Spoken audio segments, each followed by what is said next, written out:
the afternoon of December 8, 2004, this text message rapidly made the rounds of Philippine prayer groups. From Father Arevalo just reported, Our Lady appeared this morning daw, as previously announced, at Batulao, Batangas, about a kilometer from Salesian Retreat House. Its director, Father Paes SDB, saw the Virgin. 300 people were there, some from foreign countries. It had been promised to a local of the barrio, Light and Hale accompanied. So, what really happened?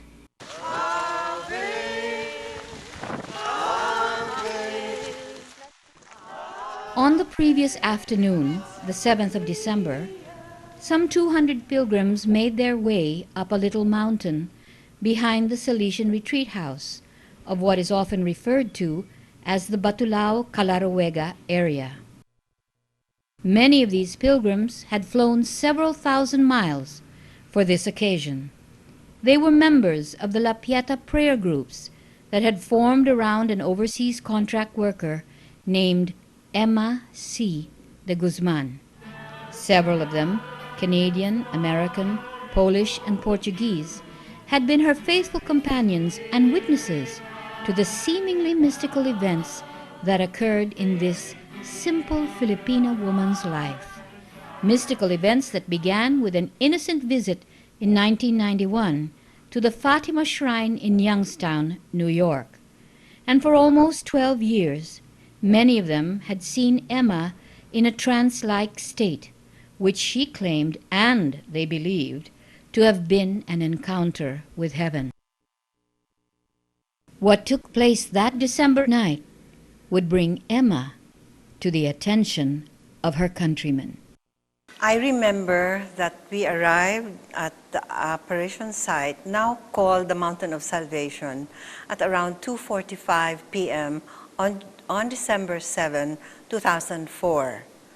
Now, I was traveling with a group of pilgrims, about 100 of them from the United States and Canada. They were members of La Pieta International, and they had come to the Philippines principally for two reasons.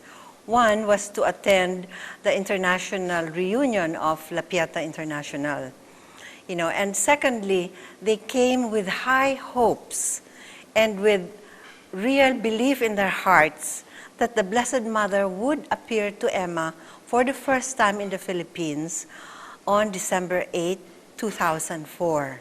Because December 8 is the birthday of Emma. It is, of course, also the Feast of the Immaculate Conception. And December 8, 2004 happened to have been the 100th anniversary of the proclamation of the dogma of the Immaculate Conception.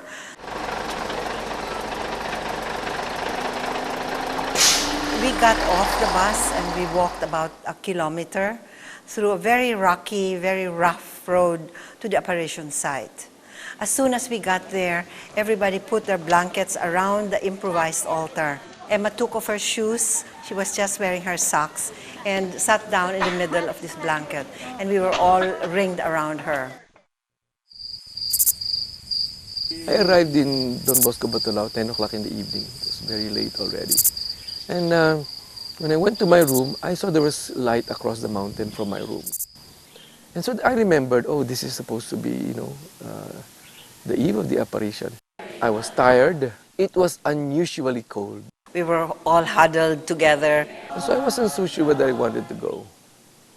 I slept, but I was restless. Now, at about 10:30, suddenly she sat up and she knelt down. Her head moved up. In as quick as a blink of an eye, she had glided over about 4 or 5 meters of loose pebbles. And so suddenly she was there in front at the base of the tree by the miraculous well. Emma was in that position for quite some time. And then suddenly, I saw that she was shaking her head. And then she started to look to the left. She started to look to the right. She did this several times.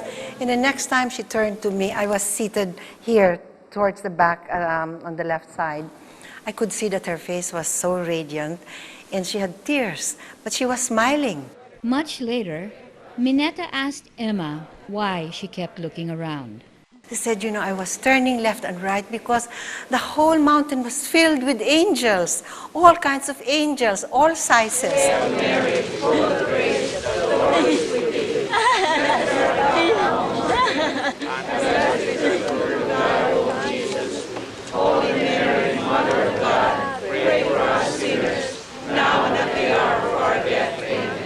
But apparently Emma was not the only one who saw the angels.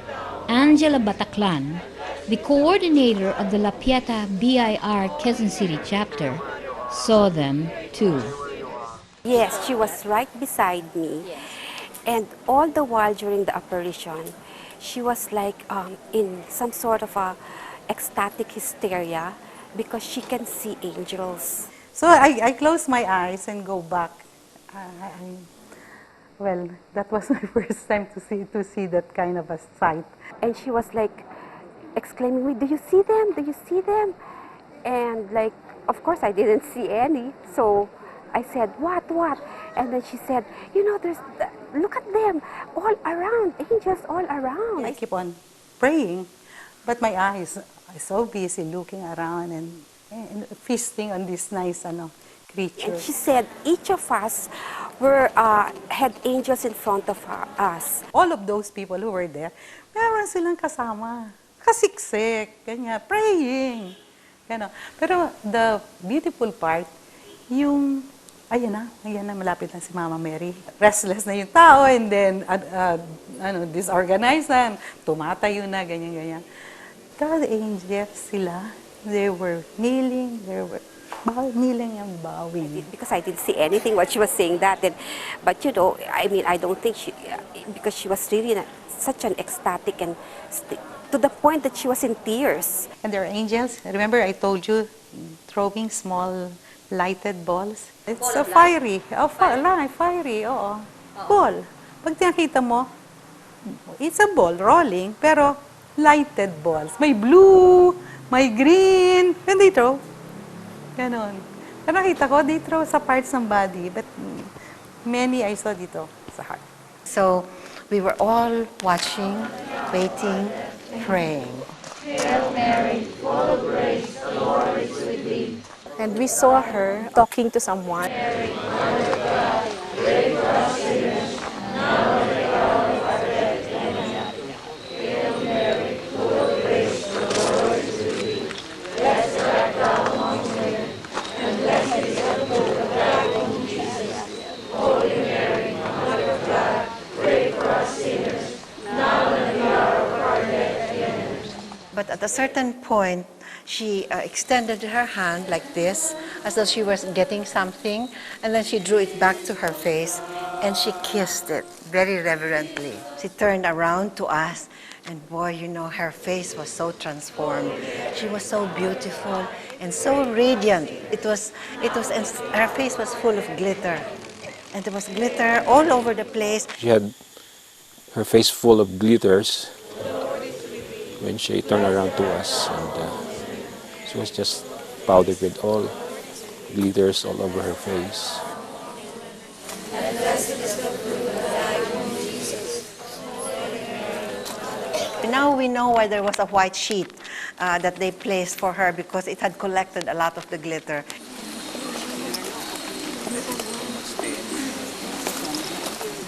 It was on her socks.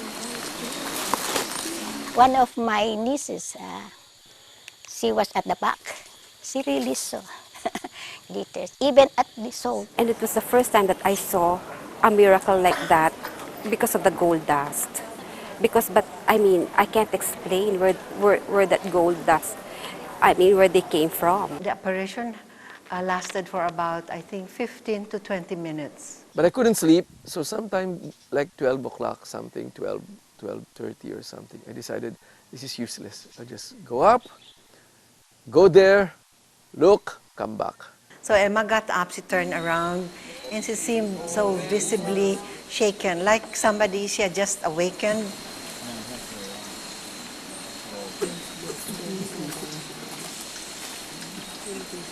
But I didn't reach the spot. I didn't reach it. but now I see.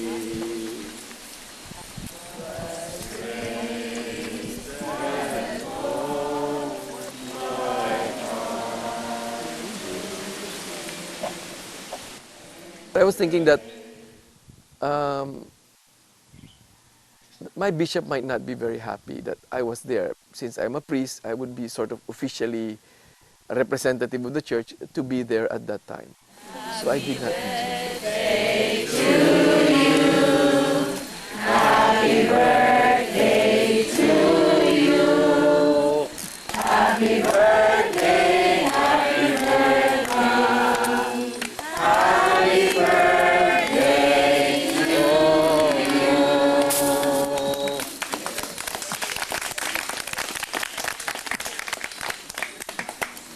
Oh, that's a lot of sparkle there.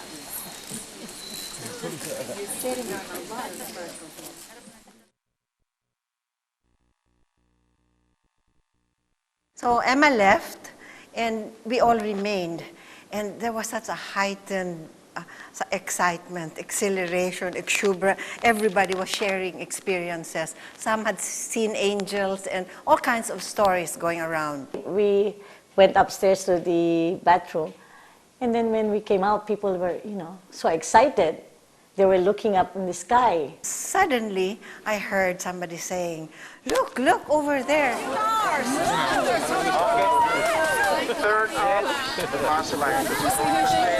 There was some sort of a burst of light.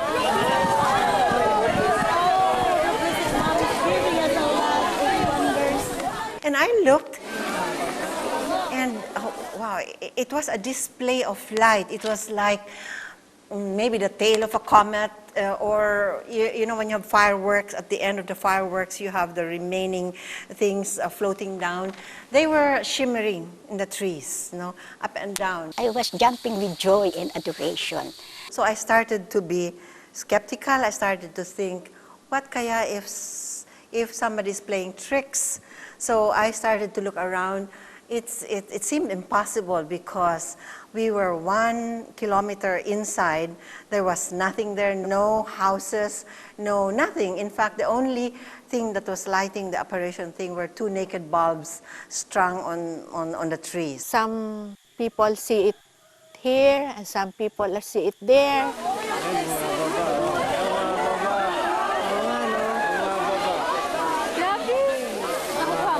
Like a waterfall of sparkles. It was just flowing, flowing. I cannot touch it.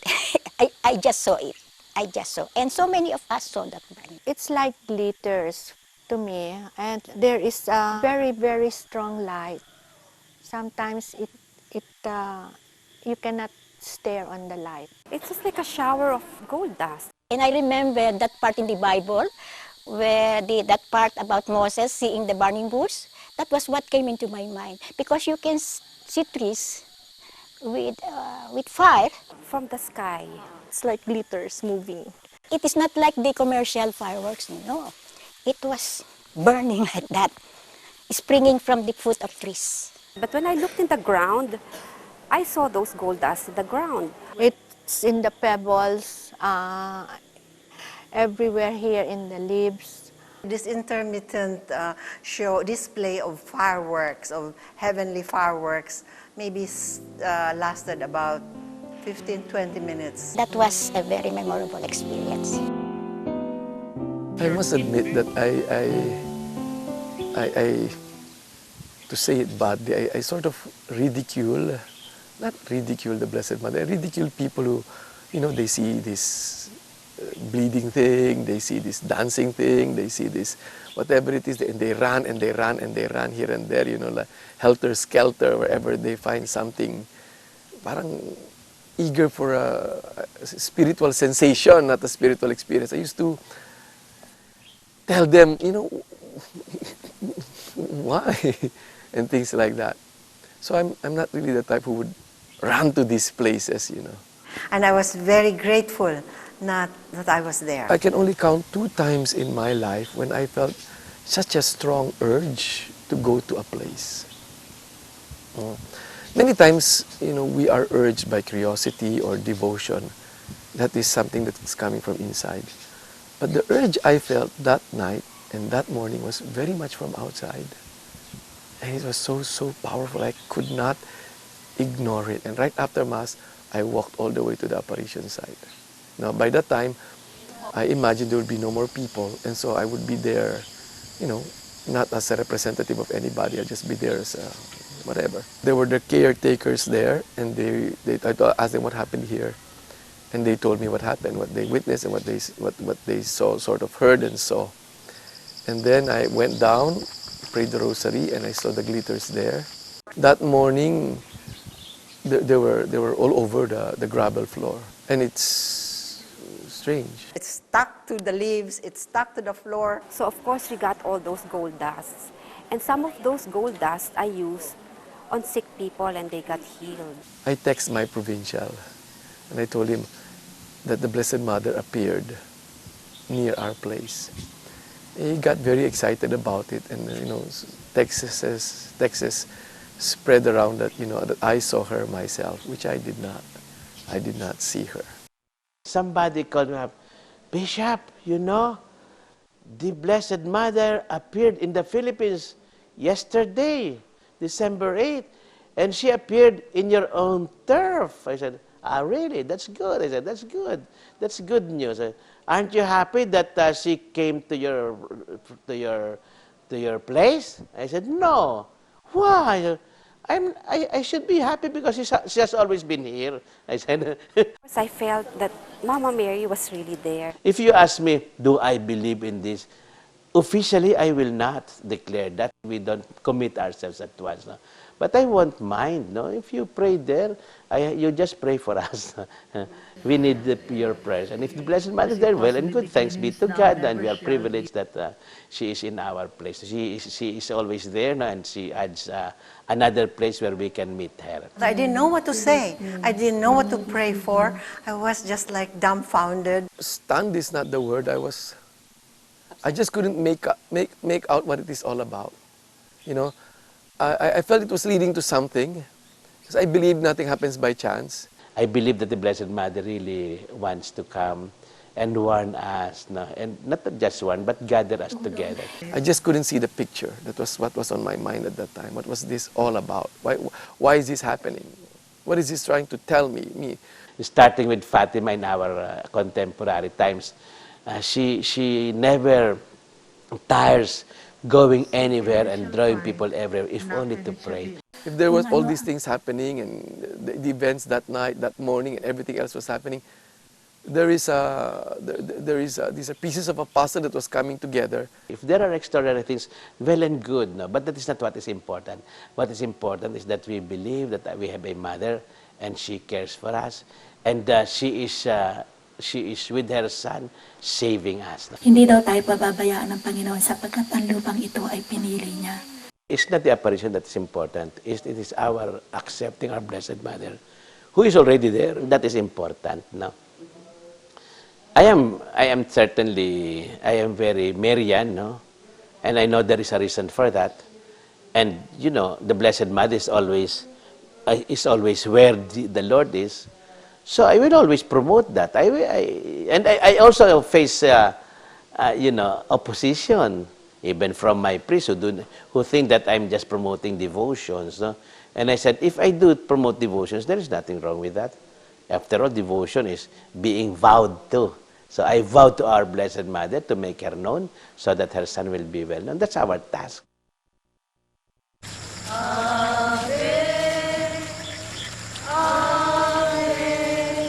After that December night, word about what happened on the mountain spread, and devotees began to go in pilgrimage. Many would collect the water from the spring at the base of the tree. I said, Bishop, we will be praying there. I hope you don't mind. Oh, why will I mind? I said, you pray always anywhere, and you are welcome to pray anywhere in Batangas. Bishop, can you say Mass in that place? That's another thing. But I will do so. I will pray with you also. I like praying to our Holy Mother. But do not tell anybody. And then when I said Mass there, Father Dennis said, Bishop, I have a group here of retreatants, and I intend to bring them there. Can we have Araw Mass with you there? So we became two big groups already now. And then, some other people know that I was saying Mass there. So they came. I said, do not tell anybody. Everybody knows it. When he said in his first Mass there, he said, if people ask me, is the Blessed Mother appearing here? My answer is, if she is not, I wish she would. And especially in many other places in my diocese. Okay. And then, do I authorize people to come and pray here? I would like to encourage all people to pray in all the mountains of the world. Authority means enabling people to become better Christians and to be able to help others. So if these people are doing what they do, to pray, to make others pray, I should enable them rather than stop them as if everything should depend on me. It's not true. We are all servants. We are not the source of salvation. Christ alone is.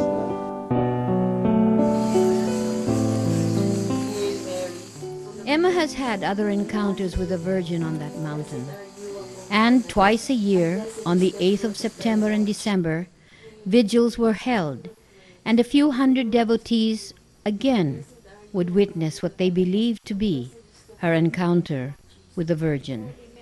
I know what's going on there. It's not that I do it administratively. I follow the events. No?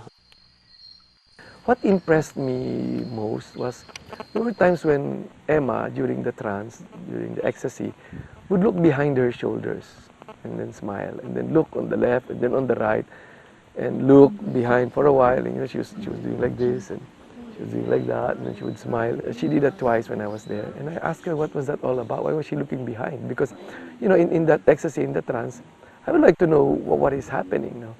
And she said those were the times when our Blessed Mother would stop, and she would look at particular people in the crowd and smile at them. Parang she would recognize them and say, I don't know what she would say, but she would recognize them. So she was not parang masa lang na gano'n. No. She recognized particular people there. She was looking particular people. Parang what entered my mind, parang siyang may roll call, no? Oh, present, present. Parang ganun. Bago dumating yung Mahal na Birhen, ang mga angels ang dumarating muna. Yung parang bang nagsashanting sila na ang sabi, naririto na ang mahal na ina. Ganon ang parang kanta ng mga angels. So, nakita ko yung mga liwanag na they're all around in front of me. Tapos na dun sa gitna, lumitaw yung liwanag dun sa gitna. Nagkaroon ng form dun sa liwanag na yun, dun sa gitna na yun. Tapos naging Mahal na Birhen. And she's wearing the golden sash and then golden mantle. Yung belo niya, gold. Kaya ang salita niya sa ang ating mahal na ina, I am the mother of love, peace, and joy. The message to the Filipino people, I found it also very powerful. Parang it was very, very specific for us. And if I understood it well, that we are, as a people, Emma was saying that people were called to be saints, but in the Philippines, the whole nation is called to sainthood, to sanctity. The Philippines has been chosen to, so many popes have already spoken about that, to be the light for Asia, something like that. And it makes sense with all the sufferings we're having. It makes sense. With all the purifications we're having, we're not succumbing to, too much materialism. There is so much faith in our people, and very, very simple faith. So it makes sense to me. At ang lupang Pilipinas ang pinili niya, sapagkat ang sinabi niya sa akin, ang gift na ipinagkaloob niya sa atin, na kailanman ay hindi mawawala. At iyon ay maibibigay natin sa ating kapwa ay ang gift of faith. Ginawa po tayong instrumento upang ihatid natin ang kanyang pagmamahal, kapayapaan at kaligayahan. This is not new to me. And even I did not hear that from visionaries or from those who claim they're close to our Holy Mother. I heard this only from ordinary people, even outside the Philippines. I said, you know, you Filipino people, you're the missionaries of the third millennium. You know God has special love for you. Come to the mountain of love, peace, and joy. Come everybody and see what God has done. Come with joy or come with tears.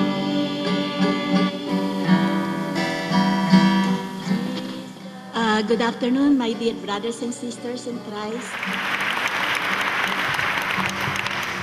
You are here because you feel the love of God, and we receive the healing through the Eucharist that we receive today at the Holy Mass. On the mountain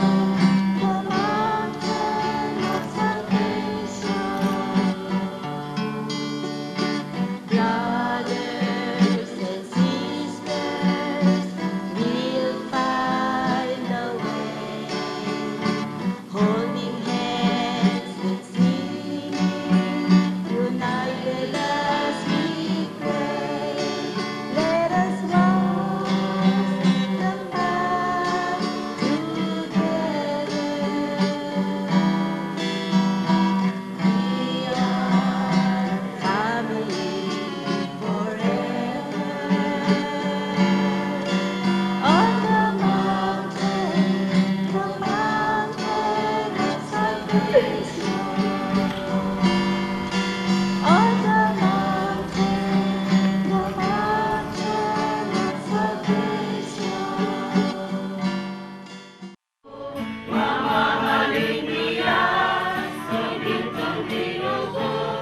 La Pieta has a few websites, and some of the followers have published books on the messages and their experiences. By and large, however, Emma and her followers managed for almost 12 years to go about their missions without attracting too much attention. But after the 2004 apparition in the Philippines, events escalated, and in December 2006, Action News 3 in upstate New York aired a two-part feature. After seeing some of Emma's reported miracles, we decided to dig a little deeper. In order to do that, we sought out the help of the Catholic Church, local professors, and SUNY ESF scientists.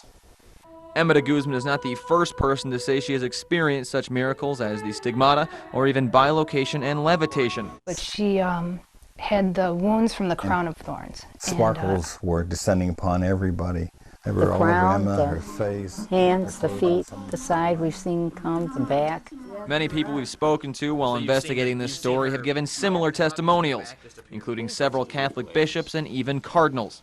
While they said they couldn't speak for the Catholic Church, they personally believe in Emma's gift. The specimen has to be metallic or something that conducts electricity. After hearing so many testimonials, we decided to look for hard proof of Emma's gift. Hail Mary, full of grace, the Lord is with you. Emma and her followers tell us these sparkles you see on her face appear from nowhere and symbolize the presence of Mary, the Mother of God. So we decided to do some research. We were able to find studies that report the sprinkle's appearance as early as 1917, and it's referred to as escarchas, the Spanish word for frost. We also found results from scientific studies that compare religious escarchas to industrial glitter. To determine if Emma's sparkles are escarchas or store-bought glitter, we took a sample of the sparkles given to us by Emma, as well as a jar of store-bought glitter, to SUNY ESF. All right, so that goes in there, like that. To be analyzed under an electron microscope. Size and shape of the ones that you brought on the card are the same as the ones that you got in the store. They had the same chemical signature, very rich in chlorine. You saw how fast that chlorine peak was growing up. Next, we subjected Emma's sparkles and the glitter to a battery of chemical tests. Many of our results didn't match those of previous studies. But after exposing both to hydrofluoric acid, we discovered the chemical composition of the glitter changed, while Emma's sparkles remained the same. This mimics previous test results of real divine escarchas. Another key characteristic of a real escarchus is it contains fungi and algae, which presented a problem. Because we can't see the organic composition in this instrument. So if they were of a different composition or something unknown to us, I wouldn't be able to tell that. Johnson's final conclusion is Emma's sparkles are not industrial glitter, but we are waiting for further test results. We fell short of scientifically proving or disproving Emma's gift, but as Connie Meany tells us, that doesn't mean it's not real. Whether Emma's gift is ever substantiated or not, she continues to have thousands of followers around the world who believe she will one day be canonized as a saint, and many of them are following her back to their Salvation Mountain in the Philippines next week. I'm Jared Worksman reporting for Action News 3. I am convinced also that we have been gifted by the Lord so much, especially the gift of faith. No? And I think we have something to do. And the Lord is here in order to achieve many things in our area. That means the fact that we are the only predominantly Catholic nation in Asia is not an accident. No? Kung ano ang pinangako ng aking anak para sa inyong lupa ay mangyayari. Kung ano yung sinabi niya na ang na-destroy dito ay muli niyang ibabalik, muli niyang ibabalik. Ako ang inyong ina na nagmamahal sa inyo. Ako ang ina ng kapayapaan at kaligayahan sapagkat tayo, kayong mga anak ko, ay dadaling ko sa kaharian ng aking anak. Yun, sabi niya. At mahal na mahal niya tayo. So how did this all begin? Is it possible that an ordinary OFW, an overseas Filipino worker, could be a chosen one of God? This visionary of the Mountain of Salvation still describes herself as just a nanny housekeeper. Yet, she has had an impact on so many lives. It changed my life completely because I was not going to church for a good few years. And I thought I was okay. I didn't need to go and have a confession because I thought I was okay. But when I saw Emma, I knew I was in darkness. I thought I was in the light, but I was in the darkness. Since Emma came to our house, we go to the church every day. Every day. It's amazing. From so many years, I don't go to the church. Now I have to go to the church every day. Every day. Her eyes met mine, and she went way down inside me. I just couldn't believe it. It was a feeling that she knew everything about me. Emma really amazes me, really. I mean, the messenger is very powerful to me. Her simplicity, her humility, her ordinariness makes her so extraordinary. And that is, I feel very much drawn to her. Widowed at the age of 25, Emma tried but couldn't find a job that would help her support and educate her 3 children. There was a demand for domestic helpers abroad, so she applied and received an offer to work as a maid in Singapore. I took that kind of job because I really want to work and support my children. So for 2 years, Emma worked as a maid. But overseas employment did not give her the financial security she expected. She soon discovered that the Fly Now, Pay Later plan, which the agency had advanced, and their placement fee, would leave her with virtually nothing. My salary was $250 in the year 1984. So my salary was $250 Singapore. The $200 goes to the agency and $50 from my to my pocket. So that $50 I give to my children. Only that $50. That's why that $50 is not enough for my children because they are studying. When her contract was about to expire, Emma began to panic. I don't want to go home because I have no money. And my children, they're asking for all these things that I want to bring. And I said, naku, Diyos ko, sabi ko, paano kayang gagawin ko? How could I bring those things that they wanted me to buy? So I said, I don't want to go home. So I was talking to my friend, and she asked me, all of a sudden, she asked me this, do you know Canada, Emma?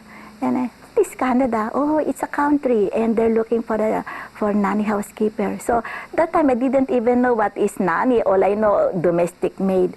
So I said, oh, I want to work. So on her day off, which she enjoyed once a month, Emma went to the church and sat in her favorite spot.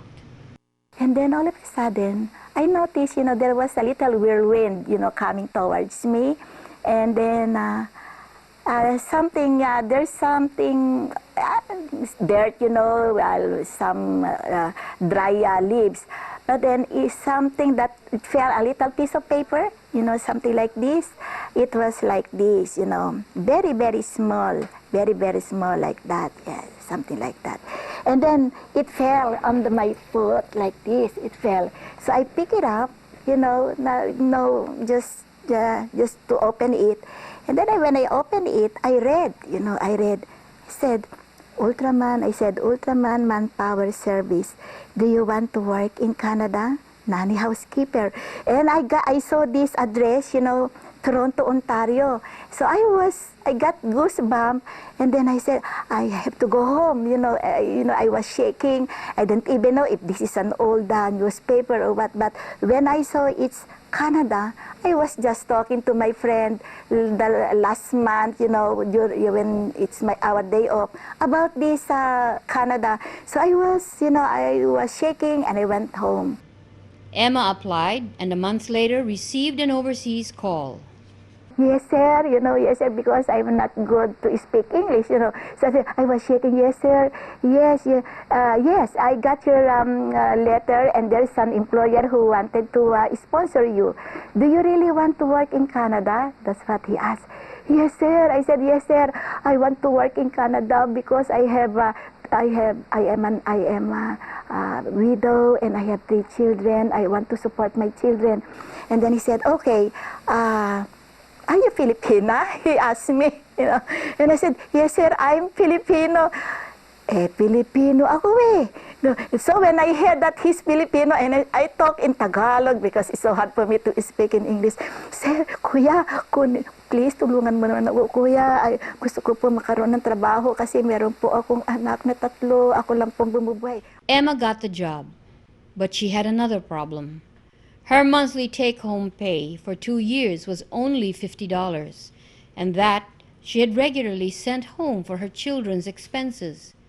Where was she now to get the money to fly to Canada? So she confided in her friend, whose reaction was typical of the magnanimity of the Filipino heart. I have already visa, but I don't have ticket. What will I do? I cannot go to Canada because I don't have money.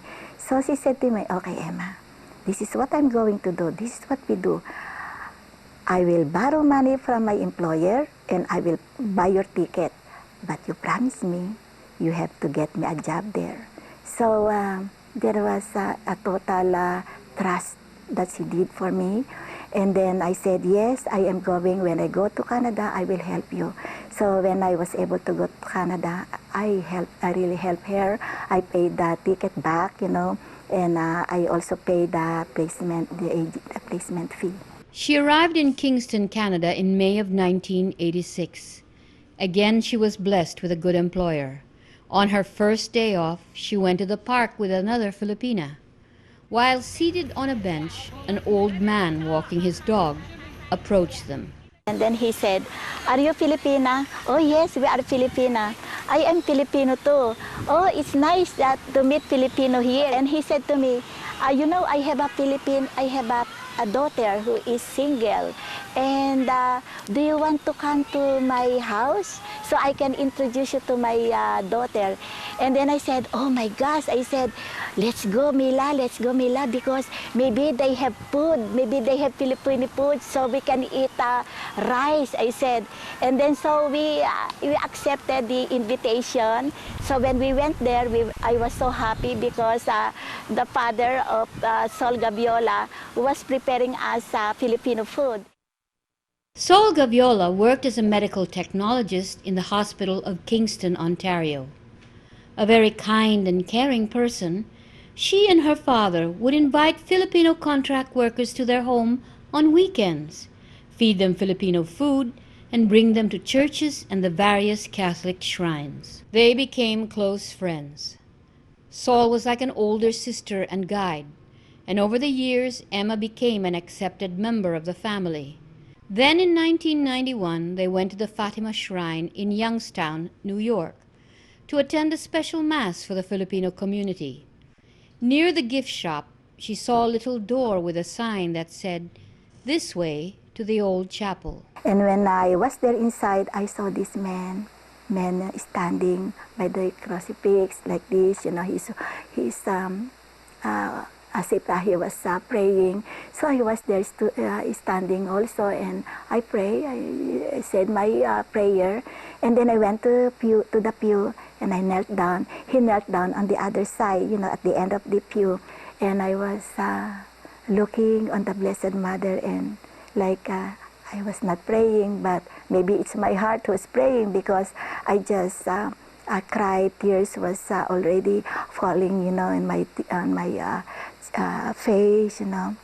And then I was like, I felt something, you know, like there was a little breeze, you know. It was in the chapel was closed, you know. There's no open windows, you know. I felt this small little breeze, you know, coming towards me, you know. And then some, you know, like hand, you know, a warm, gentle hand, you know, touched my face, you know. And I felt, I smelled that beautiful fragrance, so strong, very, very strong, that it made me fall, you know, like I was falling, and I was falling, and I was falling, you know, and I was like tingling sensation, like the warm, gentle, that warm inside me. And I was scared because, you know, I was scared, and I looked, I can still see the man who was kneeling. When I look at him and to ask help, you know, he disappeared, you know. So I was scared, and I stood, you know, I stood up like this, you know, and then I cannot walk. I want to get out of that room, you know, but I can't walk anymore. It's like I was stuck, you know. So what I did, I knelt, I crawled, coming out from the chapel. And then my friend was looking for me, and She had been missing for more than an hour. On hindsight, Emma realized that the man beside her in the little chapel was Jesus. This was the turning point, and almost immediately her life began to change. You know, when I came out from the chapel, I became like I was so quiet. That after we had that beautiful procession, you know, when I look on people, I could feel, you know, there's something that I can feel on these people. Like I said, oh my God, I said, I'm so sad for her, you know. She's not feeling good, I said. And then I say something again to the other people. Oh my God, you know, she had a problem on her back. That's what's happening to me? How come? What's happening to me? Why I know her problem? I said. And then the woman came to me, you know, because they were walking, and I said, Mom, you have a problem on your back. I said, oh yes, I know. How did you know that? How did you know that I have a problem on my back? And I said, I don't know. I said, I don't know. Fearful and nervous, she began to question what was happening to her. Looking back, it was at this point that it became clear that Saul's friendship had not been an accident of fate. Saul recognized what seemed to be a supernatural dimension to what was happening in Emma's life, and her spirituality and wisdom began to manifest as she took the lead and asked people to come after work and join them in prayer. So when we were praying, then that's the time that I saw like a vision. I saw this lady is smiling at me, wearing a white gown with a gold lining on her mantle, and she has a crown. She's wearing crown, beautiful, and she's smiling at me. And I said to my friend, Sol, there is the lady. She's here, and she's smiling at me. I don't understand why. What's that, So I asked Sol, Sol, what's happening to me? Do you think that I'm getting crazy? I said, do you think, how come you don't see what I'm seeing? And then every time that we pray, I'm seeing that lady, but in different clothes, Sometimes I see her that she's wearing like a gown colored, green color, but there's so many precious stones, different colors, red, green, blue, around her. And it's like she's like pregnant, I saw her. And then I saw also a lady who was wearing blue sash. And she's the one, my friend is the one who always tell me, she's Our Lady of Lourdes, because I don't even know the titles, But I know God, the Blessed Mother, but I don't know the titles of the Blessed Mother. All I know, that's the Blessed Mother, the Mother of God. When I see her, it gives me an idea of how Bernadette was like, how the Fatima children were like, how Juan Diego was like. And most of all, it gives me an idea of what are the kinds of people that really attracts God. God, the kind of people that sort of seduces God. God falls in love with these kinds of people. I think the Lord showed me in many ways that this person, Emma, was truly, truly sent to do a mission for the Lord. In the beginning, I just go to the church, but I was a little, I was behind the people. I felt that I was not worthy, to be with them. We studied humility, we read about humility, we read about the simplicity of the saints, and so on and so forth. But it's different when you see it incarnated in a person. But in my heart, I always trust, like I don't question, I don't ask, I don't want to ask so much, like because I knew that this is my life, then I have to move on, I have to be strong because my life is my children. I have to be strong to work as nanny, housekeeper, because I have to earn more money and to send it to the Philippines because that's my strength. My strength was my loved ones, my children. She's just not just a holy person, but she's just a down-to-earth, really nice person. And one night, I was asleep. I went to my bed, and I was in my deep sleep, really deep. And all of a sudden, I opened my eyes. I saw this lady, the lady that always, I already knew her, because she introduced herself to me. She was holding this long rosary. It's blue colors. It's like crystal, beautiful, And she was smiling at me beside my bed, and she said, "My child," she said to me, "I want you to come. You come with me. Come, let's go down. I will teach you how to pray the rosary." The lady came on 3 successive nights, and on the last night, "Now that you know how to pray, anak, like pray, my child," she said, "I want you to pray by yourself." So I prayed, I prayed, and I did this Holy Rosary, the glorious, sorrowful, and the joyful. Then after I finished, I was on my knees. She was smiling at me, and she said to me again, "My child, I want you to start all over again." And she's smiling at me. It's a long, of course, when you pray, it's a long prayer, And my knees was already shaking, But I cannot even sit down because she was in front of me. So I said, maybe there's something wrong with my prayer. I said, maybe my prayer is not right. I said, so I closed my eyes and I said, I am going to pray the Holy Rosary. So when I pray, I put the sign of the cross in the name of the Father, the Son, and the Holy Spirit. And then I felt, that light. Close my eyes, and I can see the bright light, in front of me. And I said, I believe in God, the Father Almighty. And then my heart opened up, because I said, I believe in God. What I said, I believe in you, Lord. I believe in you. I believe.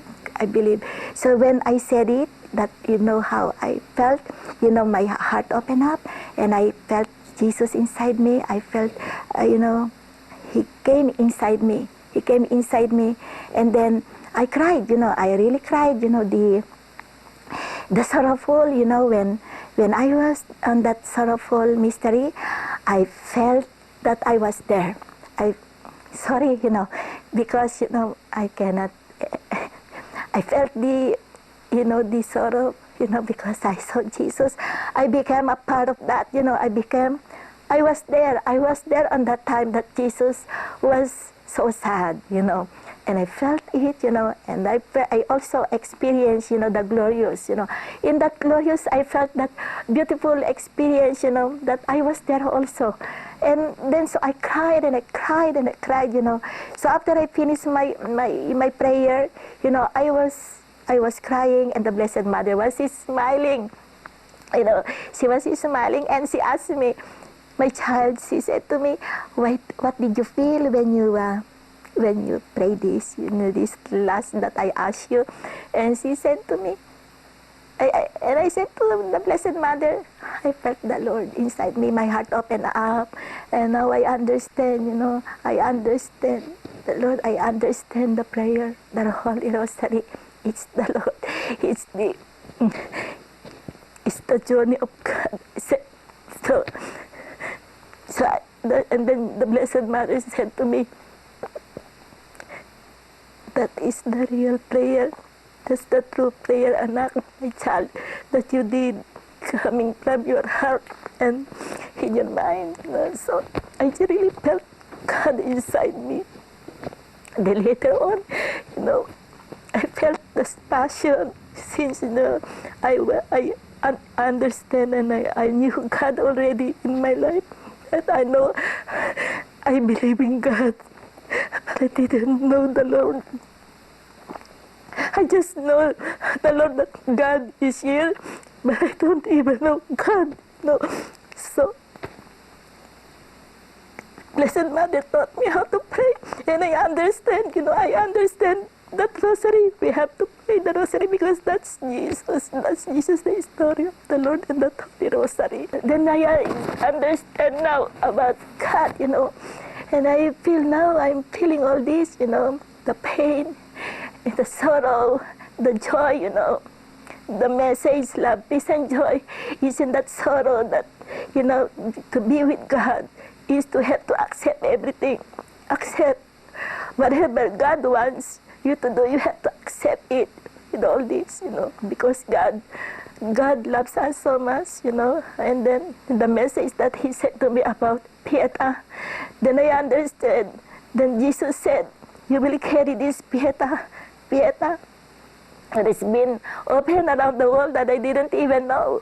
Didn't even know Pieta. And then I realized the message, Pieta, the meaning of Pieta is compassion, pity, loyalty to the highest degree, loyalty to the Lord, loyalty to God who created us, a profound love that neither life nor death can destroy, that we have to love the Lord, total surrender to the will of God. So that's the meaning of Pieta, and that's what I carry. And I thank God that He always helped me, even though that I don't even know anything, total surrender to what He said to me. Yes, Lord. I didn't say yes, Lord, but it's my heart who said it. Yes, Lord, because I don't even know anybody in Canada. I don't know people in Canada.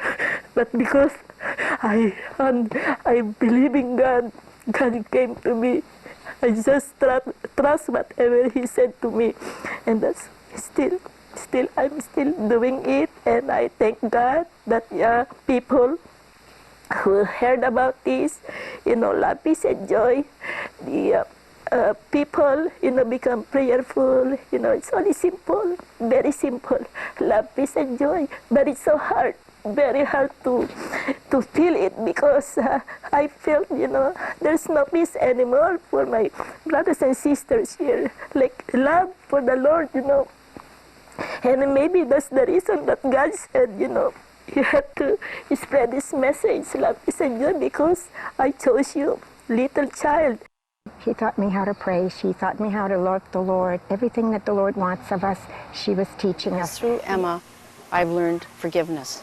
And forgiveness is freedom. So it changed my life, so I went back and had a confession and started going to Mass every day and staying for adoration. And I do this till now. Known fondly to the group as Mama, Baslisa El Tanal and her husband were the first to witness Emma in a trance. There was a bright light in front of me that I was covered with that light, and then there was a figure, and I heard a voice. I couldn't even look because it was really bright, and then I heard a voice and said, "My child, I want you to get up and look at me." So because I was prostrating myself. So I got up and I was on my knees and I was like this. It's like I felt that I'm not worthy. I'm not worthy to look, and I felt that I was little, like it's a little dot. I felt that I was little dot, on that time. And then he said to me, "I am your Lord." He said to me. He introduced himself to me. "I am your Lord. I am. He said to me, and he said something. He said something about me, and he said that I am your Lord, and you have a mission to carry my child. And said, I want you to find the sacred book that all the questions that you want to know are in that book, that sacred book. It's the light, there was a pulsating light. He was talking to me on that pulsating light and asking me to find that sacred book. And I have to find it, so I went to the library and find the sacred book. She didn't find it in the library, and while she was taking care of Saul's father, she thought she found it in the hospital.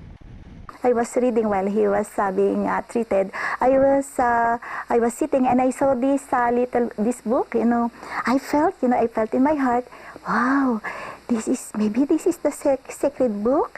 So I held it and I took it, home. And it's the New Testament. So I was reading it, but I felt that it's not that book, So I returned the book again to the hospital. Then one day, while Emma was in the park looking after her employer's children, Saul drove back from attending her daily mass.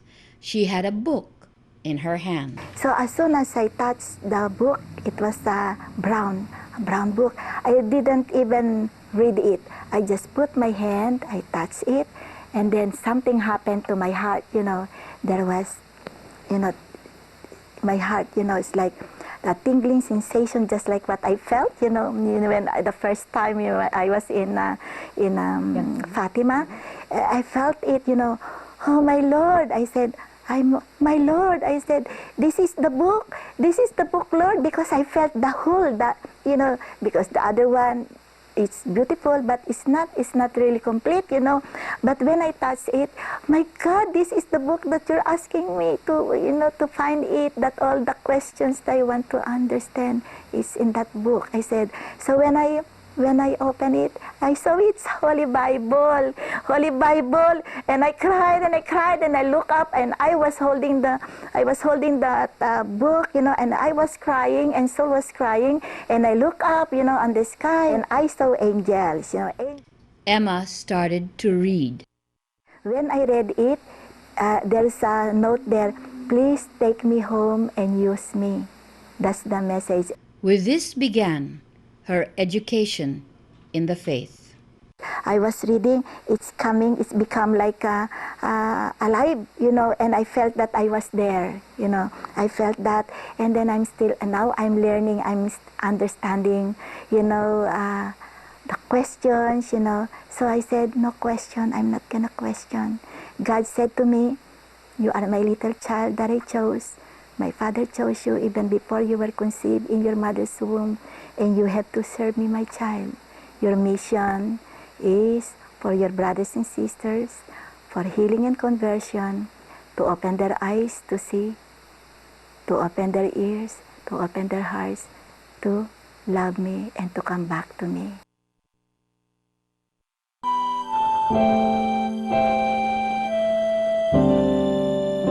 I expected that Emma is gonna look like a very special lady, and I'm gonna see right away that she's so special. But when she opened the door, she was simple, very humble woman. She was dressed like a normal housewife. I said, Lord, why did you choose me? I don't even know, Lord, how to pray. I don't know how to speak English. I said, because I'm just nanny, and I have that inferiority complex with people because I knew that I am a nanny. I am a nanny and I'm not worthy to be with people. And Jesus said, that is why I chose you, my child, because you don't know anything. I will teach you, my child. So from then on, when he said to me, I will teach you, my child, there was a total surrender to what he said to me. Soon people heard about Emma and joined their prayer group, and the mission spread. I'd heard of Emma 2 years before I actually met her from several people, and she had a prayer house in Kingston.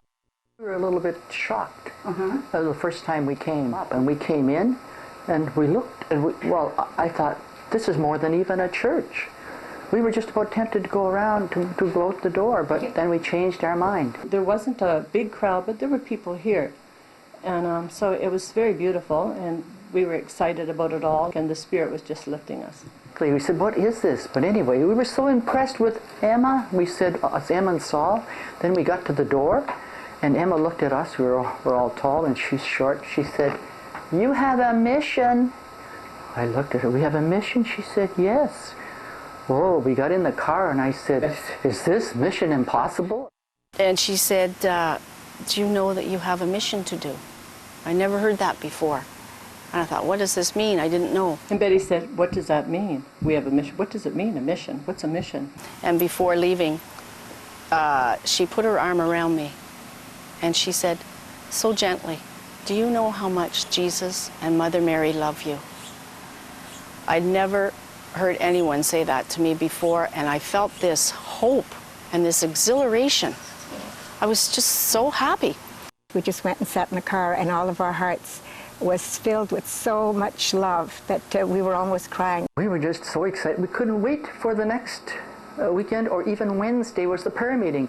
And we'd stay here at night, and first till 10, till 12, till 1. It was unbelievable. We didn't know about the time. We say, oh, Emma's got to go to work tomorrow, we better leave. We didn't seem to care. We just, and it's 80 miles to down and 80 miles back. And we never missed Wednesday. And then we get the weekends too. We said, Saul, are we going on a mission? Yes, we're going to go on a mission the weekend. Okay. Monday night, we would start to be so excited. We were so excited. We'd get our food ready early so that we could eat early so that we can get down here. We would prepare Bill at work, and he'd throw his lunch pail and rush, and we'd get into the car with the girls, and we would drive down here. Oh my goodness. When we first walked into her home, what we first saw was the Santa Nina was oiling, and other statues were oiling, and we were so overwhelmed we didn't know what to look at first. And after a while, I started to believe. I think it was almost like the Lord was telling me, this is my child, believe her. And that kind of changed my thinking. I was just overwhelmed to be a part of that, to be able to see that and experience that. I started coming every Wednesday. I would get shifts off at work, I'd switch them with people, and I'd be so tired, but I had to be here. It was something I felt. And during this time, my conversion was happening. I believe that the long prayers and saying the rosaries for old ladies who are coming to church. But in a year after that, I had a conversion and I joined the prayer group, and I could not stop till now. It's just that I think it is a feeling that the Holy Spirit brought us there, guided us there for a reason or other, because the neighbors around here don't know of Emma. They didn't know that anything was going on. Although there was cars parked all around, the driveways, down the street and everything, they didn't know what was going on. The neighbors didn't know that what was going on in that tiny house would spread all over the world. And the more they prayed, the more they went on mission. And the prayer groups multiplied. Although there's Portuguese, there's French people, there's Polish people that comes to the prayers, they all do their prayers in their own language, and it all starts at the same time and it finishes at the same time.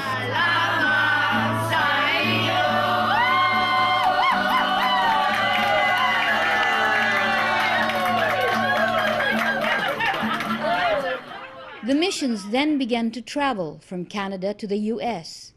The Galtieri couple set up the Mother of Joy prayer house when the Blessed Mother appeared to Emma in property they owned in Syracuse, New York.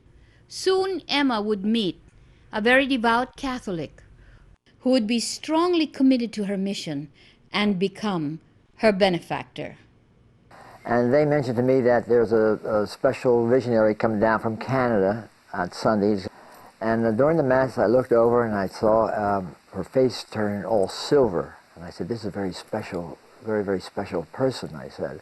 I was really excited about this whole situation. So then the next thing, Emma would invite me to different missions, you know, Emma and Saul, and I would go up. Prayer groups began to sprout throughout the U.S. We felt the littleness and the humility, and we could feel the awesome power of God when we prayed here, which is that peace that you don't find in a lot of prayer groups. I first heard Emma speak out in Emmitsburg, Maryland, and she just really touched my heart with her joyfulness, her love, her humbleness.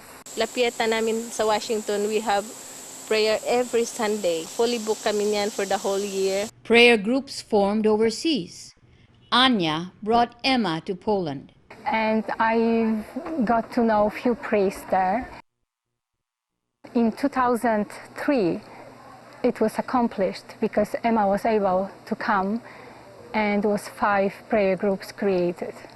Currently, aside from the U.S., Canada, and Poland, there are prayer groups in France, Portugal, Sri Lanka, West Indies, and the Philippines. Prayer meetings are wonderful. The prayers are great. It's not only the miracles and the apparitions and all the other gifts that you receive. It's a general holy feeling and the nice pleasantness of and the peacefulness and the joy. Like Blessed Mother, it's amazing because that's the way you feel when you're within the prayer meeting. You feel joy, happiness, you feel love, you feel all the nice things like the Blessed Mother promised. So a historical reality, no matter how painful, and the reality of a people so humble being dispersed all over the world has been the instrument of God for evangelization. And I have, through the years, experienced things with Emma that I've never experienced with any other person. Lahat ng mga nangyayari kay Emma from the beginning, alam na namin. Mga miracles, mga sparkle, oil, or any other thing na nangyayari kay Emma, the Holy Host, yung mga flower, yung ano. She was praying in the chapel, and she received the gift of the light of healing. And she asked us to touch her hand, and we all went over to touch her hand. And she was just emanating with the most beautiful fragrance. She had oil on her hands, oil on her face, and this most beautiful fragrance just filled the whole place. One of the most common but remarkable occurrences that happened to Emma is what they call the sparkles, or glitter, or gold dust, what is also known in Latin America as escarchas. Right in front of our eyes, as soon as she started to talk about the Blessed Mother, she sparkled right there. We said, look. I seen that load of sparkles that she got hit with, when the apparition was going on. It would start on the face, and what would happen is it would go gray. The gray gets darker, darker, and then it's gold, or it's multicolored. And I remember turning and looking at Emma, and at that moment, Emma did not look like Emma. It was like this beautiful lady, and the sparkles started appearing on her face. I never witnessed that. So I was shocked, but I was like a child. I came to her and I touched with my finger and I put it on myself. And we saw it on her forehead, and at first I thought, I didn't see that when it wasn't there, and I didn't see it get there, and I don't not believe, but I'm not going to go home and tell everybody I saw a miracle. But after that happened, many times we saw the gold just appear on Emma's forehead, and then I didn't care what people thought. She turned around and she said, "Good evening." And she was covered with what I would call sparkles. And my first reaction was I looked up to the ceiling because I thought there was a little hole up there. I thought there's a hole and somebody's upstairs dropping this stuff down. But that's not the way it was. And as we were talking, the sparkles came right in front of me. I'm like a foot away, and I'm like, my eyes are getting big, and she says, "What? What is it, Bill?" I said, "You have sparkles all over your face." I said, "I thought we have to pray in order this to happen." "Oh no," she said, "not so." He says, "We're actually praying, we're talking about Jesus. So we're in essence praying." At times, the sparkles were not just on Emma, but on other people and even on her surroundings. We saw the tree covered with, all the bark was covered with gold dust. We've also seen it materialize. We were here one night when she was preparing for a mission in the Philippines, and we were packing rosaries and scapulars into little bags. And as we were doing it, all of a sudden the table was covered with gold dust. And that wasn't there when we started. It was just falling, and you could see it as it's just about to land on the table. I thought in the beginning, I thought it's a sweating or something. Afterwards, I realized all gold dust, sparkling. As I took in the camera also. So, and also afterwards, it's all perfume all around here. So it was new to me, but I never doubted. So God can do miracles. Those who prayed with her all these years have witnessed much, much more. The one that impacted on me the most significantly was the Passion and Stigmata, where I was here praying with her and actually saw the bruising, the bleeding, the thorns. When I first saw the thorn bleed, I wanted to run. I thought, I can't take this. There's something here that I just can't get a handle on this. It's too much. But then something made me stay. For 5 years, I was a witness to this Passion and Stigmata. And she started to bleed from the forehead, and my husband touched the little thorns there. There were really thorns there. A lot of blood. And when she rinsed it off, the little holes, they closed right up, and everything disappears. She was being scourged, and she got up and she moved to the edge of the white thing, and you could just, her lips were going like a baby go, like that. It was so painful, you could, like that. It was just, your heart is broken just watching it. When the scourging started, they would pick up the back of her gown that she had on. It was done in a modest fashion. You could see the scourging was started, and there was just 2 or 3 slash marks. And then in 5 minutes, there'd be maybe 22 or 3, whatever. You could see the numbers increasing, and her whole back had the marks from the scourging. At the beginning you could count, but later you couldn't count anymore. I believe in God, the Father Almighty, creator of heaven and earth. I believe in Jesus Christ, His only Son, our Lord. He was conceived by the power of the Holy Spirit and born of the Virgin Mary. He suffered under Pontius Pilate, was crucified and was buried. He descended to the dead. On the third day he rose again. I'll never forget, too, one other thing I'll never forget is on Good Friday, she was laying down prostrate like this, as if she went through the stigmata, the scourging, and it was like she went through the crucifixion. And she was laying down straight, and at the time she started to come up, I looked at my watch.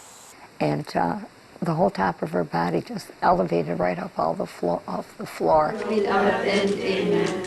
O my Jesus, forgive us our sins, save us from the fire of hell, and lead all souls into heaven, especially those who most need of thy mercy. The third sorrowful mystery, the crowning with thorns. And her hands went out, and she was speaking in a different language, and then her head fell to the side. Now and at the hour of our death, amen. Holy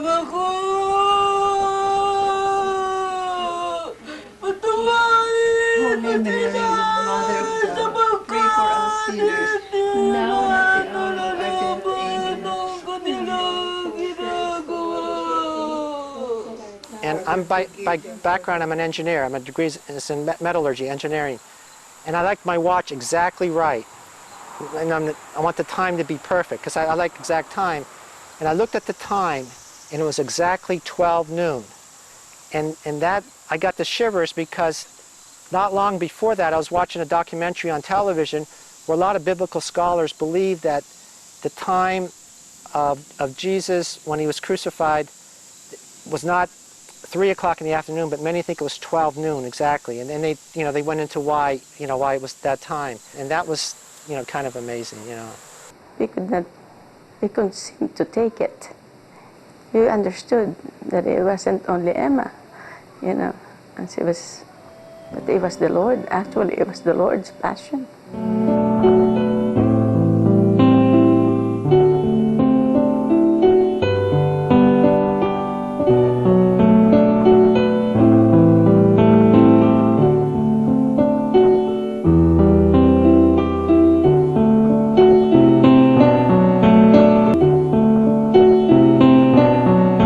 One evening during the prayer meeting in Kingston, Ontario, Canada, a Wednesday evening, Emma started to experience excruciating pain. And the way that we knew that was she was bending and moaning and going, aray, aray, which we didn't know was Filipino for pain. Grace, the Lord is with thee. Blessed art thou amongst women, and blessed is the fruit of thy womb, Jesus. Holy Mary, Mother of God, pray for us sinners, now and at the hour of our death. And she reached during this time into her blouse, and in great pain and difficulty, she pulled out from her chest roses one at a time. Tiny, tiny pink roses. There was no thorns and no leaves. And blessed is the fruit of thy womb, Jesus. Holy Mary, Mother of God, pray for us sinners. When we were praying, I felt, I cannot, it's like I was vomiting. I felt that I wasn't to vomit, and then I felt that something become heavy, heavy, heavy in my heart, Hail Mary, full of grace, the Lord. And I felt there's something here inside that's coming out. It's like there's something that is going to stick out, come out, and it's so painful, very painful. Holy Mary, Mother of God, pray for us sinners, now and at the hour. And it's like I want to remove it. So it's here, when I felt the pain. Hail Mary, full of grace, the Lord is with thee. It was really painful that my body was like this, shaking and shaking. Now and at the hour of our death, amen. Hail Mary, full of grace, the Lord is with thee. Blessed art thou amongst women, and blessed is the fruit of thy womb.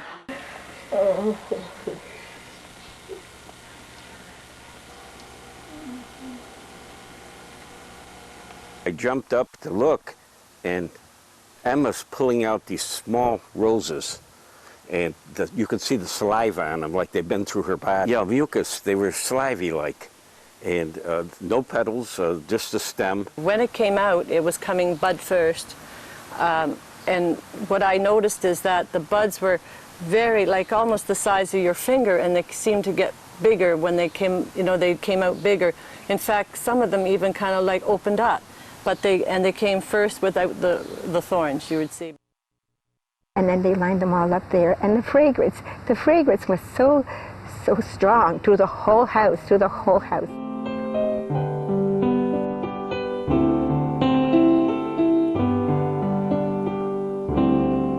And I went over and I looked, and there was a the most perfectly formed circle here in her chest.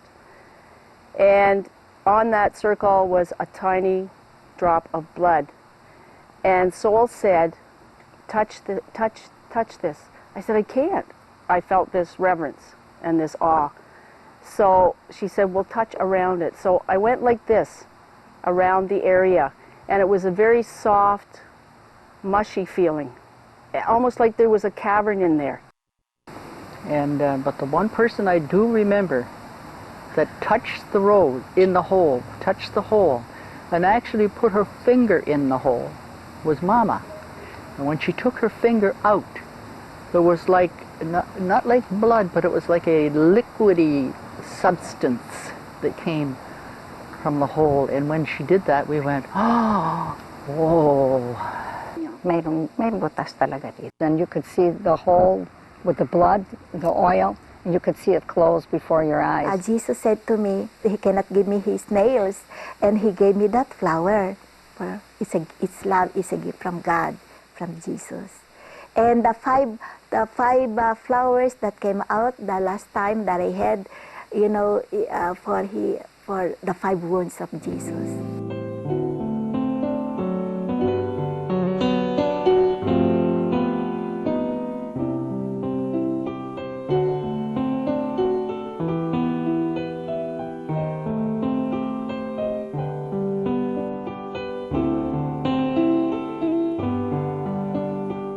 I don't think that we were really understood at the time. At least I didn't understand any of what was going on. We knew that it was from God. We knew that she was really from God. And we didn't ask no questions. Whatever came, we accepted. Amazing. Absolutely amazing. God's power through her. While the manifestations that we have already shown you may seem incredible, there is another that impresses even the most skeptical. That is what impresses the priests I talk to the most, because we study scripture, that there is this light, that there is this glitter, that there is this whatever it is, that there are these pictures, and when they take pictures there are these images, okay. But when they see the writing in Greek and different passages from scriptures, meaning they are not new revelations, but different, you know, of what has already, because the revelation is already established, that impresses many. This Filipino widow from the province of Cabanatuan, Philippines, who had difficulty in speaking, reading, and writing in English, began to receive and write messages in various languages, including Portuguese, Aramaic, and ancient Greek. Emma was facing our Blessed Mother, still looking up, her eyes were closed, and she began to write. And she began to write very quickly. And it was all, the whole page was symbols, very neat symbols. And nobody knew what it was. So it almost looked like hieroglyphics or something. Well, gosh, I said, I know a gentleman who runs a restaurant here in Kingston, and he's Greek, Mike. I said, I could ask him what this is. So I unfolded the paper, and he looked at it. He was like this, and he said, this is right from the Bible. Where did you get this? And he said, this is Greek. And he said, this is a very difficult language to learn. And he said, there's hardly any universities at all that will ever teach this. And he sat down with it, and he was shaking his head, and he started to translate it. It was signed by Ioannis, and he said that was John, St. John, he said it would be. One of the things that really amazes me too is when St. John the Apostle appeared to her, she would be kneeling, looking straight, you know, where St. John was, and then she would, like, you know, move her hand to let someone know she needed like a pen and paper. And I remember Soledad would put a legal pad, a regular 8.5 by 11 legal pad, and a pen, and she was looking straight ahead at St. John, and she was writing like this, and from the top to the bottom, the whole page was written in ancient Greek, and the lines were straight too, which is amazing, because if you tried to do that, you know, write in your native language, whatever it is, I'm English, you would, you know, the lines would go up and down and all. When I was writing what he wants me to, you know, because I knew that I was writing, You know, it's like whenever I see him, he's there, and then I see these characters, you know, I cannot, I just follow. Even it's like this, you know. Emma would be able to write looking up or down with her eyes closed. Incidentally, when on several occasions her eyes were checked and eyelids forced open, only the whites of her eyes were seen.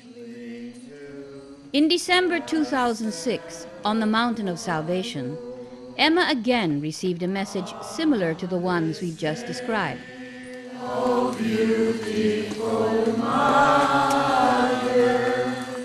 on this day we give thee our love. We suggested that the message be shown to biblical scholar Father Renato Lopez. When I read the first line, which says, Agapitoi me panti pneumati pistuete, I knew immediately that this would come only from the first letter of St. John. The Greek of the Bible, which is so-called koine, meaning to say the popular Greek of the time of Jesus and of the apostles. It is not classical Greek, but it is koine Greek. It is text of St. John. All right. There's no doubt about it. It tells us to distinguish spirits, because not every spirit is true. See? It tells us that every spirit that acknowledges Jesus Christ is a true spirit, whereas those that do not acknowledge Jesus Christ are not true spirits.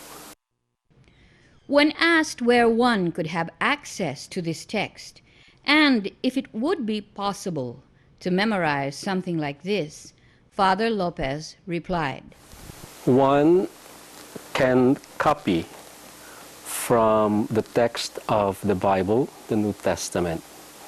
But you can see immediately from the writing that the one who wrote this did not actually know Greek. Because, for one, there are no accents. Second, there are no punctuations. And the letters are not very clear. For example, the letter N and the letter U are written almost in the same way. So it cannot be from one who knows Greek, not even the script itself. It's like one who writes normally in Chinese would copy a script that is written in our script, the Roman script, without knowing how to write A or B or C. Something like that happens here. We asked him what he thought. I don't know. I don't know how the text was produced.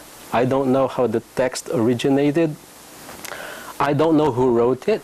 I just knew by reading simply a few words of the text that this could come only from the Bible.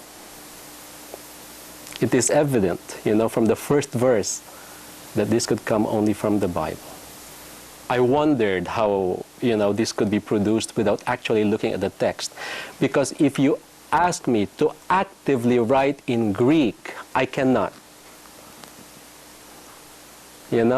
It's like if you dictated to me, I will be able to write that because I can hear and I know the Greek phonetics. So I can write that down. But to write from memory is very difficult for me, even if I knew the text of the Bible. I felt like either one is copying from a text or has an extraordinarily good memory to be able to write this from memory, or a third explanation could only be supernatural. But I don't know how the text was produced. I can only read it.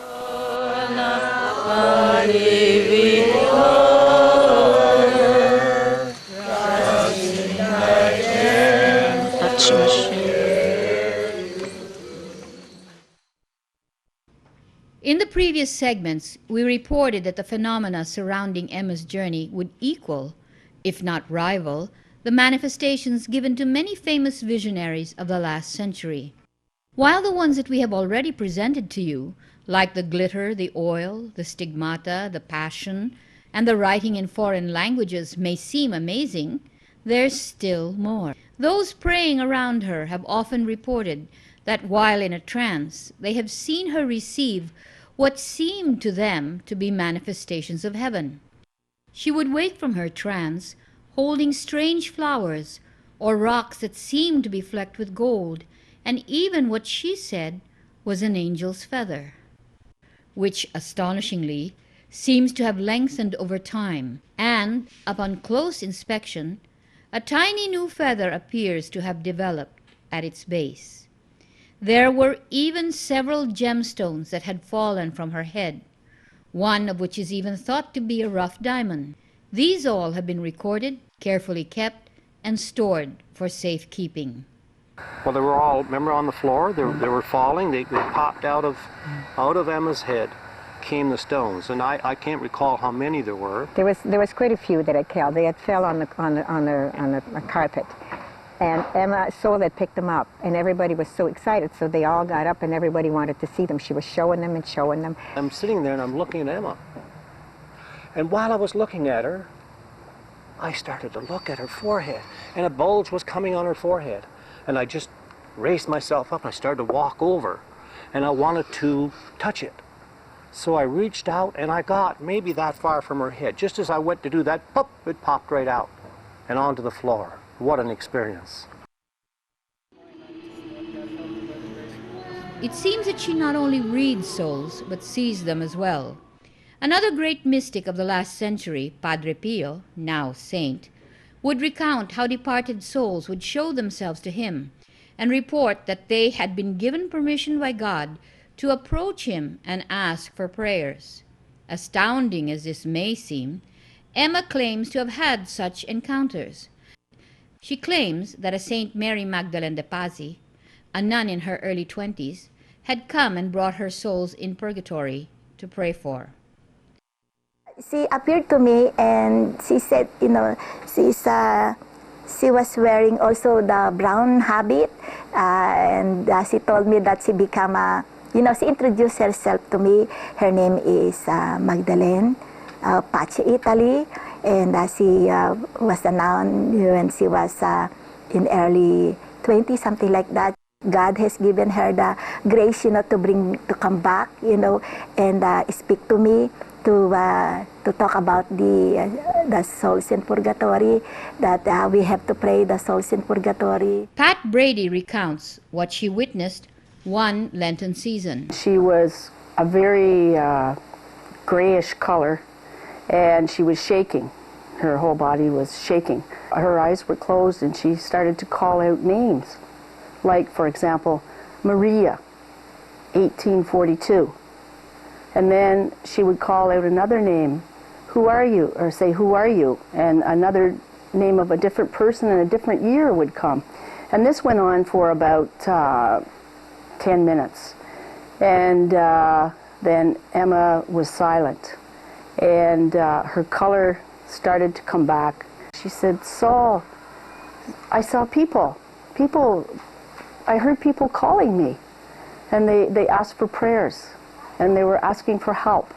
And I also experienced to meet this soul. The name was Mariano Rivera, and he told me that he died in 1631. He said to me, I came to you to ask for the prayers that one day I will be in heaven. After the Holy Week, and I came back from myself with all the passions, and I woke up, you know, I saw him, that he was with Saint Mary Magdalene de Pazzi, and then I saw this beautiful, the bright light, you know, coming from, from heaven, you know, and there was stairs, you know, white stairs, light, and then there were angels, you know, coming down, and they were waiting for Mariano Rivera, you know, and he was wearing this like a soldier. When he went to the third step, going up to that light, to that door, light door, you know, he changed completely. He become, there was a glorified face and body become changed, you know. There was no clothes anymore, no more uniform of the soldier, and he changed completely. And he was waving his hand like this, and I tried to hold his hand because I want to go with him, and then but it didn't happen. Not only has she claimed to have seen the souls of the departed, she says that she has been with some of the angels and saints. Yes, they become my friends because they're helping me. Like in prayers, you know, they said to me that whenever I pray, they are with me. And especially when I pray the rosary, the Blessed Mother is always there. The most beautiful saint that I met was Saint Bernadette. I was watching her, and then she looked at me like this, and she said, "What happened to me will happen to you." That's what she said to me. I didn't understand what she said. And she is so beautiful, very, very beautiful. I also saw Saint Teresa of Avila. She's like a model, you know, like she's beautiful too. It's like she's so smart, very, very smart. When asked why she used the word model to describe Teresa, Emma replied, The way is that like she's rich, you know, because when a person is rich, you know, you can see how they're confident. Yeah, you know, like that, you know. And I saw her like she's so very intelligent, you know. This is like a smart saint, you know. Saint Faustina helped her to pray the Divine Mercy. She's beautiful also. She's tall. I think that was the Mercy Sunday. It was the 9th of April 2005. Emma was in the Philippines on the Mountain of Salvation. John Paul II had passed away, and the Blessed Virgin appeared to her at 6 o'clock in the evening. And then she said to me, "Here is the successor of Peter, Carol Joseph Wojtyla. He is my saint." That's what she said to me. And then there was light, you know, on the right side. And then I saw this figure becoming clear, you know, and then become Pope John Paul II, you know, and then Saint Peter, who was beside him, who's earlier small, you know, is small. Saint Pope John Paul II was wearing gold gown, you know, with a beautiful, you know, the light, you know, gold, and he was wearing this gold high, you know, with a gold cap, you know, like hat, you know, the hat. And then, you know, he was walking in front of me by the altar, you know, and then he knelt down. Then he kissed the ground. So when I saw him that he kissed the ground, I went there, you know, and I kissed too. And the Blessed Mother said about Pope John Paul II that we can also ask as an intercessional prayer to the Pope, that, you know, the unity and peace, you know, for the whole world, you know, he can intercede us. So she said to me that he is a saint. And she says it is Saint John the Evangelist who gives her the messages in Greek. Saint John, he looked like a beautiful, the face like a woman, because beautiful face, you know, beautiful, so young, very young. And I was able to touch his hand, and I kissed his hand. I just looked at him and I was writing, like that. You know, with love, you know, I can feel the love in him, you know, because I didn't know that the writings that I was doing was about love, you know, so that's, yeah, it's a gift, yeah. Mm-hmm. And people question me about it. How come you receive this kind of messages that you didn't even understand? Then why don't you ask that, you know? How come? Now, it's supposed to be that message that we can understand. And I said, no, I cannot question. I don't want to question, because God is the one who knows. She put her hands on me, and on my head, and when she did, it was like electricity and a shock went right through me, and warmth. I never experienced that before. Through the years of Emma's ministry, there have been physical and spiritual healings. Only in the last year was a serious attempt made to collate and document these testimonies. Even while we were taping the missions in the US and Canada, reports would filter back to us about people who were healed.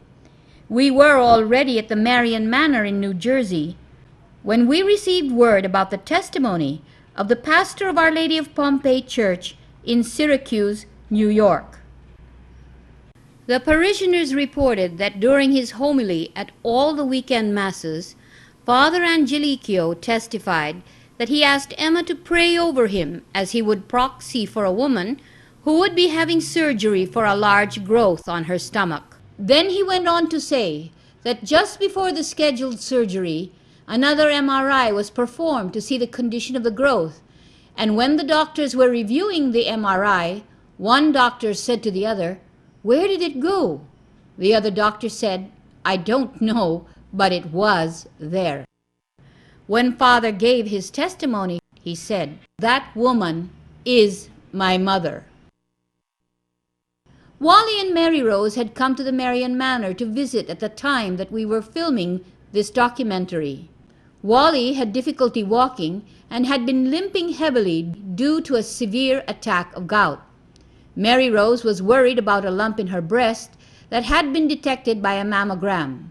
Before they left, Emma prayed over them.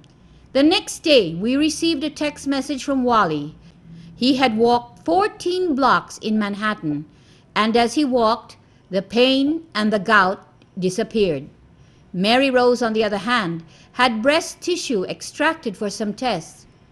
When the results arrived several weeks later, not only was the sample benign, the lump had disappeared. Mama and Papa Eltanal had been with Emma for 16 years. Then Papa was diagnosed with cancer, and he was bedridden in the Philippines for a year. He was in the 4th stage of cancer. Emma came to pray over him in December of 2004. He can walk now, but before the doctor told me that he was already in of his cancer, he was already in the stage 4. So I cried because the doctor told me that if you are already in the stage 4, the longest month that you can live is 4 to 6 months. And until now, he is alive. Dr. Glenda Canlas testifies that in January 2007, her son woke up unable to walk. She called her husband, the famed orthopedic surgeon Dr. George Canlas, and rushed the boy to the hospital. He was diagnosed to have a rare case of viral myositis. That first evening, her friend rushed to the hospital to bring her the sparkles. They taped it onto the boy's leg. He made a full recovery and was discharged in less than 2 days and is fine till now. In 2004, Leanio Lopez had been diagnosed with a stage 1 tumor in his right pelvis. He had an operation, but in 2006, there was a reoccurrence and he had to undergo oral chemotherapy and then radiotherapy. He thought it was under control, but a CT scan in 2007 brought even more bad news. The cancer had appeared in his left pelvis. So on the 8th of September, he went with La Pieta members to the Mountain of Salvation. May naamoy po ako na sa tanang buhay ko nung ko lang naamoy yung ganong uri ng bulaklak. He couldn't forget that fragrance as he continued to pray for healing. 2 months later, he had another scan and went to his doctor. Not only had the disease in his right pelvis stabilized, the tumor on the left had disappeared. Clearly, one of the more spectacular testimonies is about Isabelita Palma, sister of the former chief finance officer of Mirant, Philippines. Oji Villamar had heard about Emma from his close friend, Noel Arañas, who had given him a little card with the escarchas. He brought the glitters to Vancouver when he was told that doctors wanted to remove his sister's life support as her condition was hopeless. Something had happened to her heart while she was being treated with radiation for breast cancer, and her organs began to fail. My only prayer at the time is for our Lord, for Mama Mary, to give her longer life because of her only child. At the time, she has what, 8-year-old child. So that was a simple prayer. Sorry. The life support would be removed the next day, so Oji spent that night at his sister's bedside in the ICU. He remembered the card with the glitters and put it in her hand.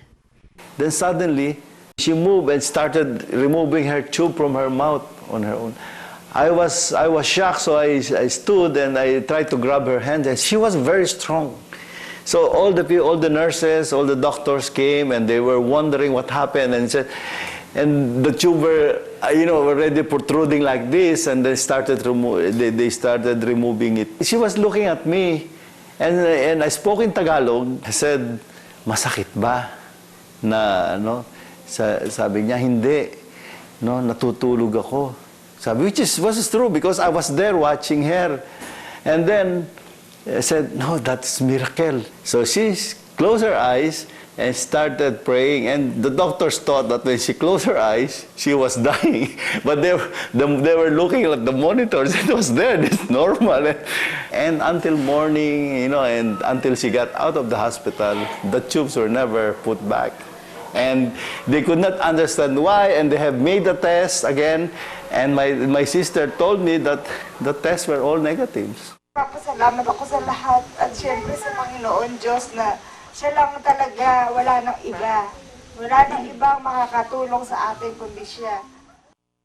But despite her gifts, Emma was not given the grace to change the fate of her dear ones, especially that of her dearest friend and soul sister, Saul. When she asked me, "Emma, please tell to God, I know that you talk to the Lord." She said to me, "Tell to the Lord, even I have no feet, even I have no legs, it's okay with me. Just tell Him to give me another chance to live because I want to do the mission." And I talked to the Lord, and Jesus talked to me that the message is about the sufferings, sufferings, and make her strong, because when I was in the Blessed Sacrament, Jesus spoke to me in my heart at the Blessed Sacrament, and He talked to me about the suffering. Suffering is a gift. Offer all your sufferings at the foot of the cross. This cross will be your resting place, and I will inflame you with my love. You will see my face. I will say to you, "Welcome home, my child. Receive the eternal love, peace, and joy in my kingdom." When I got that message, I spoke to my friend. I went to the hospital and I talked to my friend. I don't want my friend to die, but that's the way. So I said, "Here's the message, Saul. Sufferings, God loves you so much. It's like it's about time." So my friend totally surrendered to the will of God. She left with peace in her heart, so beautiful. And during this time, my conversion was happening. And that was the transition from my bitterness and my anger and the binding of my own heart, which I was doing myself by holding on to this anger. It was during this time, with my knowledge of Emma and her presentation of Jesus to me and the need for love and forgiveness,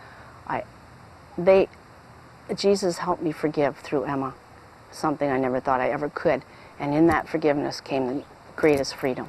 I'm so blessed, to see all these people that their life changed, and I always thank God, because I'm not worthy. I am a sinner, but I'm able to help them, to change their life, to know God and to love Him so much. The Marian Manor in Bloomsbury, New Jersey, is just a 12-minute drive from the famous Shrine of the Blue Army of Fatima. In 1997, Bill Pote bought this farmhouse from the nuns of the Blue Army, and while reading the Bible passage about helping widows and children, he received a very strong inspiration to offer it as a home for Emma. I have this big, beautiful house, and I like to see maybe she should be here. In my dreams, my visions, when I go to the church, when I pray, I see that the little tree under the tree, and then I dream of the blue house, and then I was on the floor, the red bricks, and outside the bricks, the red stone, I said, and the house is blue. I invited her down, said, "Would you please come down and visit this place?" So she did come down, and it was on February 7th. I felt the presence of Our Lady when the door opened up, when Bill opened the door. I just, wow, the Blessed Mother is here, I said. And all of a sudden, I said, wait, I said, I have been here. I said, I know this place. I said, I have been here. I said to her, "Emma, maybe this is the place where you're supposed to be at, because I have to make a decision." And I was looking and then I got goosebumps. I remembered, the little tree where Jesus always come to me and said, get up, my child, get up, my child. Every time I had problem, I was there praying, I was there. Oh my God, this is the place where the Lord takes me. This is the place where the Lord takes me. I found this little tree, and then when I look around and I went at the back there, I saw this, the red bricks, and inside of the house, red bricks. Oh my Lord, I said, the dream that I had, the blue house. You mean to say I'm going to move here? That's what I said, because Jesus said, in my time, I will take you here. God gave me lots of gifts, and I was able to make some money, and God, Jesus says, if I give you gifts, I want you to use these things for my purpose, not for yours. So, from Kingston, Canada, Emma moved to the Marion Manor in Bloomsbury, New Jersey. Bill Pote set up a foundation to address all of Emma and the prayer house's needs. And Emma continued to go on mission all over the U.S. and to other parts of the world. And I said to the Lord, why did you choose me, Lord? I am a sinner. Then the Blessed Virgin appeared to Emma on the 8th of September and December with a message concerning the Philippines. In the September message, Emma claims the Virgin said,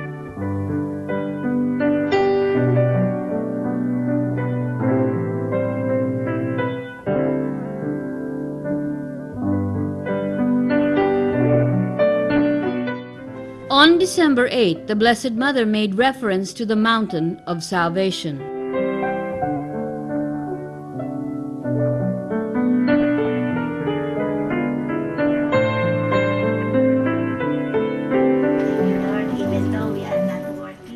Emma then revealed to those present that the mission in the Philippines would be heavy with a lot of persecution, but that the Virgin had said that if her children in the Philippines would open their hearts to listen to the message and follow her son's call, he would reward his people and country of the Philippines. He will rebuild the destroyed. Your land will be an example of love and peace to the surrounding nations. So Emma again went back to her homeland, this time on a special mission to look for the mountain of salvation that she had seen in her dream. The priest is the one guiding her. And then we passed by Don Bosco, and then it suddenly occurred to me that I had a place here in Don Bosco.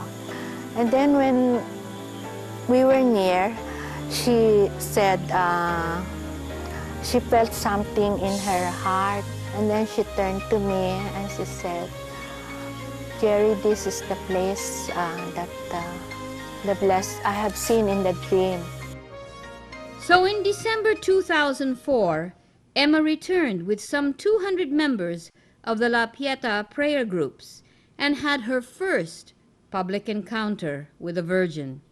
She has returned every year since then, and as word spread, more and more devotees would convene on the 8th of September and December on the Mountain of Salvation to be a part of this spiritual event.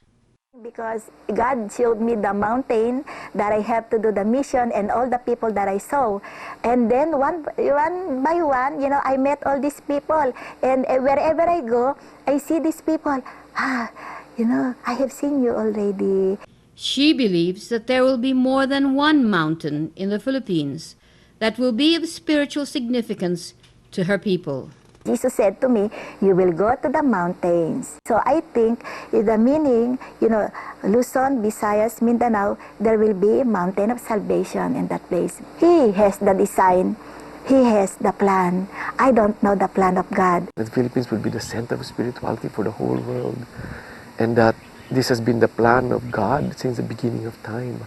It has been the will of the Father. I think you almost expect a message like that, because the Philippines is known even among Marian groups in conferences. When I go to conferences abroad, when they know I'm from the Philippines, and they always say, oh, that's where the triumph of the Immaculate Heart will start. And I think you know that we have a Filipino expression that says, bahala na. And I'm told that that is a shortcut of bathala na, or God will provide, or in God we trust. So when you say why the Blessed Mother has these messages for the Philippines, we almost expect that it has to be. But I just feel that I have to do what He wants me to do. And before I do it, I pray, let it be your will. You know, Emma herself, I believe that she, in her simplicity, she is really a good instrument of God. And an instrument is always, you know, the instrument is an instrument. And you can, after a while, you can discard the instrument, no, when the purpose is achieved. And what is the purpose of choosing this instrument? Humble and simple, no? Just to tell all of us, no, that we have a task to fulfill. And that our OFWs are not there just because of economic reasons. They're everywhere because there is an evangelical reason. There is a spiritual reason. And you know, even the Jews, no, after the time of Christ, they were dispersed all over the world. But they were being used by God to bring the Christianity to every point of the world. God chose the people in the Philippines, the little island, and the people in the Philippines who are poor, but they still smile. They still smile because God said, I will never leave my children because I chose you. That day I will reward my people. I will rebuild all the destroyed in your place, He said. And He said, what I promised, I will do. What I have said, I will fulfill. And I believe in my heart that one day there will be peace, love, and joy in our country and to the whole world if we will open our hearts to that message, because there is only one who can help us, with the help of Our Lady, Blessed Mother, that this world will change. Love, peace, and joy. It is not hard to do it, because if we will just open our heart like me, as a sinner, I am a sinner, but God loves us. His love is unconditional, and we have to open our heart for that message.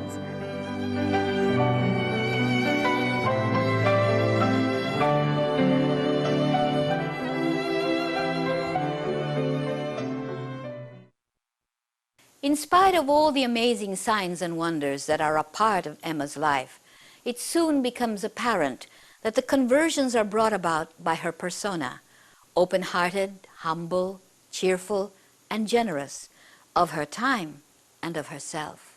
Her unwavering belief in a God who is in charge is an integral part of who she is, and all this is what she brings to others. But these too are common attributes of our people. In every part of the world, one can find Filipino workers with this same humility, joy, generosity, and the gift of faith that they wholeheartedly share with others. This is the face that most of the world sees, very much like the face of Emma.